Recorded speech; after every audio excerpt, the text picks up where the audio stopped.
And we do return to our top story right now. Pro-Palestinian protests are breaking out right across major U.S. universities.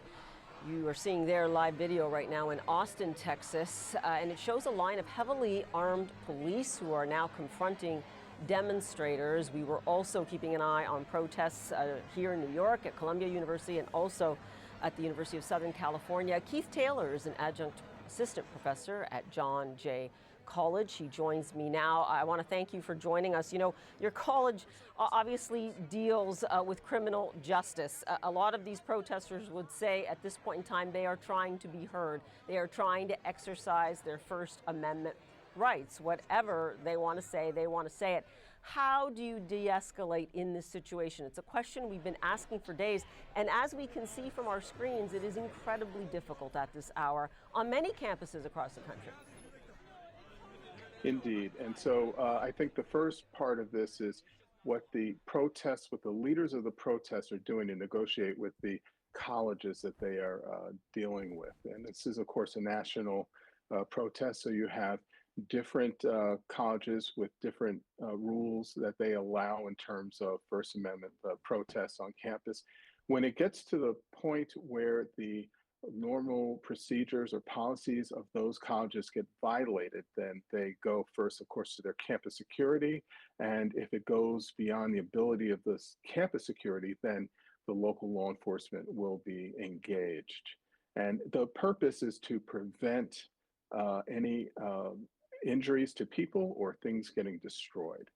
And to the extent that they are able to allow protest while maintaining safety, that is the goal.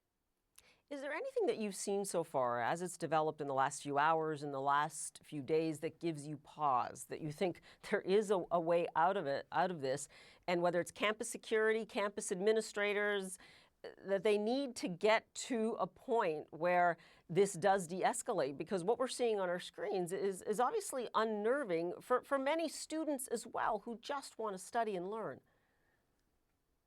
So with protests of any kind, there is always the concern that there may be a small group that may try to take over the narrative of an otherwise peaceful protest. And so to the point that law enforcement and intelligence community and others can make sure that those who are dealing with the issue on the ground have the best information to allow them to deal with anything, any potential threats that would derail this opportunity for individuals to exercise their First Amendment right.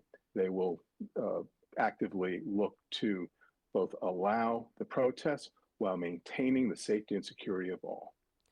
And I guess the question again, though, is how to do that. You know, at Columbia University, we're dealing with a deadline that the students, that the protesters, I should say, have been given of midnight to clear out. I mean, is that helpful, or do you think there should be a different tact taken? Well, that is what we know about. We don't know of any additional conditions or additional circumstances that may be a part of this whole negotiation. So I saw where there were some initial punishments that were in place for, say, the students at Barnard, and then those were relaxed to allow the students an opportunity to not have to deal with difficult punishments as a result of their actions during the protests. So I would expect that most people who are involved with this would respect the deadlines that have been given. But for those that do not, then the options will, of course, be, a little more harsh. But here's the question: if whether it's campus police or Texas police at the University of Texas or Southern California, at what point do you say to yourself, are we being too lenient or are we being too harsh? How do you really tread that line?